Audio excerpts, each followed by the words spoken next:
Hello বন্ধুরা, welcome back to my channel. তো চলে আসলাম নতুন ভিডিও নিয়ে। আর চলে এসেছি অ্যাকচুয়ালি আজকে হাউস হেল্প আসেনি, আর সাথে ফুলও সামনে নেই, তো ভাবলাম কিছু বাগান দিয়ে ফুল নেওয়া যাক। তো ছাদে চলে এসেছি, অনেক গাছই আছে, তো ফুল নিয়ে দেখি কতটা ফুল জোগাড় হয় আর তাতে পুজো দেবো। চলো ব্লগটা স্টার্ট করা যাক। বন্ধুরা, আজকে ব্লগে আমি আরেকটা জিনিস শেয়ার করব যে আমি পুজোর কেনাকাটা করতে যাব।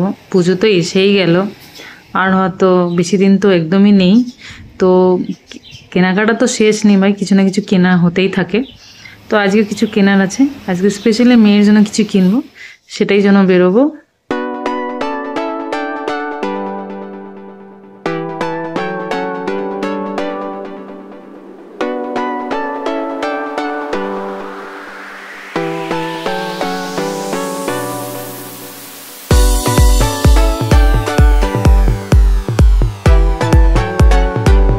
কাজই হলো, বাট ঘর গোছানোটা একটা বড় কাজ। আমাদের ভোরবেলা উঠে সব কাজ পরপর পরপর করতে হয়। তার মধ্যে একটা কাজ থাকে আমাদের ঘরগুলো পরিষ্কার করা, ফার্নিচারগুলো পরিষ্কার করা। সেটা একটা ডেইলির কাজের মধ্যেই পড়ে। যা ধুলো হয়, এখন কদিন বর্ষা বলে একটু ধুলোটা কম, নাহলে যা ধুলো হয়।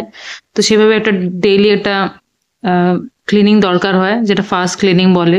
সেটাই আমি একটু করে মুছে নিচ্ছি। আর এমনিতে পুজো চলেই এসছে, তো ঘরগুলো মানে পরিষ্কার তো করতেই হবে। আর সাথে চলো আমি তোমাদের সাথে কিছু রেসিপি শেয়ার করব। তো এখানে আমি পাঁচমেশালি তরকারি করব। সেই তরকারিটা আমি কি কি দিলাম দেবো যেটা দেখিয়ে দিই। এই বেগুন আছে, কুমড়ো আছে, শিম আছে, অনেক কিছুই তরকারি আছে। তো প্রথমে আমি দিয়ে দিলাম তেলের মধ্যে পাঁচফোড়ন আর শুকনো লঙ্কা দিয়ে বিনস আর আলুটা আগে আমি দিয়ে দেবো, কেন ওটা সেদ্ধ হতে একটু টাইম লাগে। তো ওটা একটু ভাজা ভাজা হলে তারপরে গাজর, পেঁপে, পটল যেগুলো হয় ওগুলো দিতে পারো। যেগুলো যতটা টাইম লাগে সেভাবে আমি দিচ্ছি। পরে যে কুমড়ো, ঝিঙ্গি আর বেগুনটা আমি লাস্টে দেবো, যেহেতু এগুলো বেশি টাইম লাগে না আর জলও ছাড়ে। একটু বেশ ভাজা ভাজা করে নিতে হবে, দিয়ে নুন দিয়ে আর তোমার ভালো করে কষিয়ে নিতে হবে। ভালো বেশ গন্ধটা বেরোলেই পাঁচমিশালির টেস্টটা বেশি টেস্টি হয় তরকারিটা। একটু লঙ্কা গুঁড়ো, একটু ধনে গুঁড়ো দিয়ে, একটু তোমার হলুদ দিয়ে অল্প করে দিয়ে ভালো করে আমি এটাও কষিয়ে নেবো। খুব চটজলদি রান্না, পাঁচমিশালি তরকারি তোমরাও করে থাকো। তো আমি এর মধ্যে একটা জিনিস অ্যাড করি, হলো কিচিং কিং মশলা। সেটা এই নর্মাল তরকারিকে একটা অন্য নেক্সট লেভেল নিয়ে যায়, খেতে খুবই সুন্দর সুস্বাদু হয়। আর এইভাবে তোমরা করে দেখো, রান্নাটা খুব ভালো লাগবে আর খেতে খুব ভালো লাগবে। রুটি দিয়ে, গরম গরম ভাত দিয়ে খুব ভালো লাগে। আর পরিমাণ মতন অল্প জল দিয়ে এবার চাপা দিয়ে এটা রান্না করে নেবো, বেশি কিছু করতে লাগে না। আর এখানে আমার মেয়ের জন্য, ছেলের জন্য একটু কালো জিরে দিয়ে একটা কাঁচা লঙ্কা দিয়ে আলু ভাজা করে নেবো। ওরা একটু কালো জিরে, একটু কাঁচা লঙ্কা দিলে আলু ভাজা খুব টেস্টি হয় খেতে বন্ধুরা। আর এখানে একটু বাস ধনেপাতা কুচি দিয়ে পাঁচমিশালি তরকারি আমার দেখো আমি নামিয়ে নিচ্ছি। এভাবে ট্রাই করতে পারো, সিম্পল রেসিপি। আর এখানে আমার আলু ভাজা ভাজা হয়ে গেছে, দেখতে পাচ্ছ। এবার সেটাও রেডি। আচ্ছা বন্ধুরা, আজকে অ্যাকচুয়ালি ব্লগটা আমার নিরামিষের দিনে হচ্ছে, আমি নিরামিষ রান্না করছি। তো এখানে তোমার গাটিগুচু রান্না করছি, আমি সেদ্ধ করে নিয়েছি। আর এর একটা ভাজা মশলা রেডি করব, জিরে আর শুকনো লঙ্কা দিয়ে আমি একটা গোটা শুকনো লঙ্কা দিয়েছি। আর এখানে দেখছো আমার ভাতও রেডি হয়ে গেছে, অলমোস্ট বসিয়ে দিয়েছি। আর এদিকে মুগ ডাল ভাজা করছি, কারণ নিরামিষ। আর স্যাটারডেতে সাধারণত আমরা মাঝে মাঝে নিরামিষ খাওয়া হয়। আর আজকে যেহেতু শাশুড়িমার একাদশী, তাই তোমার নিরামিষটাই করছি। উনি অবশ্য রুটি খাবেন, পরোটা খাবেন। আর এখানে শুক্তো আমার রেডি। সব অনেক কিছু টুকটাক করে অনেক রান্নাই করা হয়েছে। আর ভাজা মশলা আমার ভাজা হয়ে গেছে। এবার ওলটাকে আমি বাস একটু হলুদ, নুন, চিনি দিয়ে আমি একটু তেলের মধ্যে নাড়িয়ে নিয়েছি সেদ্ধ ওলটাকে। আর এবার কিছুই না, ভাজা মশলা দিয়ে এটাকে নাড়াচাড়া করে নিলে, একটু জল দেবো কেন গামাখামা করবো, একটুখানি আঠালো হয়ে গেছে বলে, একটু কাই কাই হলে খেতে ভালো হয়। এটা শুকনো শুকনো হয়, খুব একটা কাই হয় না। ভাতের সাথে মেখে খেলে বেশ খুবই ভালো লাগে।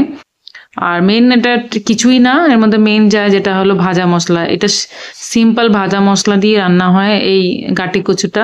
এভাবে তোমরা করে দেখতে পারো, খুব ভালো লাগবে। আর অনেকদিনই রান্না অনেক কিছু শেয়ার করা হয়নি, তাই ভাবলাম তোমাদের কাছে আজকে আমি রান্না করছি তো রান্না শেয়ার করি। তো এই ব্লগটা শনিবারে করা হয়েছে, সকাল সকাল উঠে সব কাজ সেরে এই রান্নাটা আমার হয়ে গেছে, মোটামুটি টুকটাক করে অনেক কিছুই রান্না করলাম। আর এখন চলে যাবো সোজা আমি দুপুরবেলা চলে যাচ্ছি। আর এই সময় একটুখানি বেশ তোমার হাজবেন্ড বাতাবি লেবু নিয়ে এসেছিল, তো বাতাবি লেবু মাখা করছি, তার জন্য তোমার কাসুন্দি, কাঁচা লঙ্কা, নুন আর চিনি দিয়ে এটাকে ভালো করে মেখে নিয়ে খেয়ে নেবো। আর বন্ধুরা চলে এসলাম গোড়া বাজারে। আমি যশোদা ফ্যাশনে এসেছি, দমদম ক্যান্টনমেন্টে। গোড়া বাজার যে মার্কেটটা তোমরা হয়তো শুনে থাকো, আশেপাশে থাকলে অবশ্যই এই যশোদা ফ্যাশনে ভিজিট করবে। এখানে আমার মেয়ের জামা কাপড় কিনতে এসেছি, ভালো ভালো বেশ কালেকশন, অনেকটাই কম প্রাইসে। যেমন এই শার্টটা অনলি 599-এ, বেশ ভালো। আজকাল প্লাজোর সাথে ট্রাউজার সাথে পরলে খুব ভালো লাগে। তো মোটামুটি বেশ ভালোই কালেকশন দেখলাম। আর এরপর আমি পিয়ালিতেও চলে গেছি, পিয়ালিতেও বেশ ভালো কালেকশন। তো মোটামুটি আজকে মেয়ের শপিংই করলাম, সবার আমাদের কারো হয়নি, মেয়েরটাই করতে সারাদিন লেগে গেছে।